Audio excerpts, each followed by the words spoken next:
3 kelab bola sepak yang paling bersejarah dalam Asia Tenggara. Kelab yang lebih daripada 100 tahun. Wow. Kelab ni masih lagi aktif sampai sekarang. Ditubuhkan pada tahun 1898 dan tahun ini lebih kurang 128 tahun.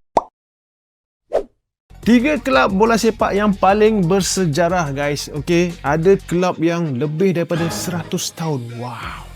100 tahun, guys. So, kelab ni masih lagi aktif sampai sekarang. Jom kita semak sekarang.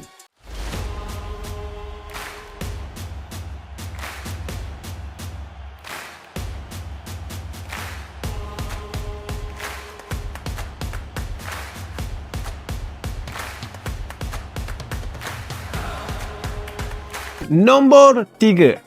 Pasukannya adalah Penang FC atau The Black Panthers. Menjaringkan gol menerusi tandukan dan sepakan penjuru khususnya. Outswinger kali ini. Stefano Bruno dalam kedudukan yang baik dan cantik jaringan. Sepakan gunting yang dilakukan Faith Friday Opilo. Ini of course daripada Malaysia, ditubuhkan pada 1921. Pencapaian paling besar untuk The Black Panthers adalah Malaysia FA Cup winner pada tahun 2002. 4 kali Malaysia Cup winner pada tahun 1974, 1958, 1954 dan 1953. Nombor 2. PSM Makassar, Indonesia.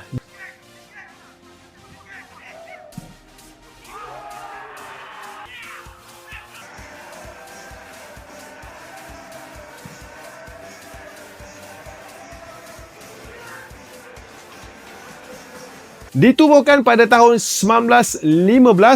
Nama gelaran dia adalah Juku Eja ataupun Ikan Merah. Pencapaian paling besar untuk mereka, mereka menang dalam Indonesia Super League pada tahun 2022-2023 punya season dan menang Piala Indonesia pada tahun 2019.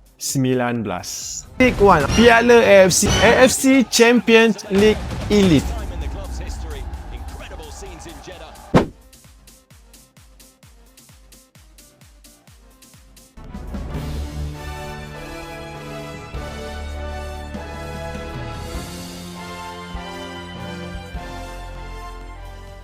Nombor 1. Kelab yang paling tua dan paling bersejarah dalam Asia Tenggara adalah Balestier Khalsa FC daripada Singapura.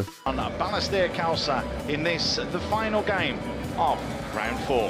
Creating problems down this left-hand side, cuts in on the right. A little bit of time and space and the range his shot has dipped in from Sugita. Okey, nama gelaran pasukan ini adalah The Tigers dan ditubuhkan pada tahun 1898 dan tahun ini lebih kurang 128 tahun dah mereka ditubuhkan. Sangat-sangat bersejarah. It's about the execution of the penalty. And look at Marko Kralovic. Pencapaian terbesar mereka adalah juara Singapore League Cup pada tahun 2013. Dan mereka menang Singapore League Cup Plate dan Singapore FA Cup pada tahun 2012, guys. Dari Malaysia, Indonesia dan ke Singapura, inilah kelab-kelab yang telah lama wujud dan masih aktif. Mereka dah berusia lebih 100 tahun. Okey, apa lagi fakta-fakta yang korang nak saya sampaikan kepada korang, korang boleh tulis dalam ruangan komen dan kita akan berjumpa lagi pada episod dan minggu hadapan. Jumpa saya lagi dalam Sports Tarik Safi Sali. Bye-bye.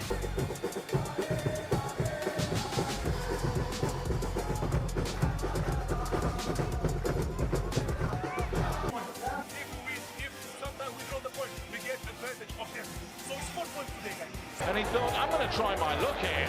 And he does just that. If he meant it, then he's genius. Sasha, I love you. Who needs to kick the ground before the...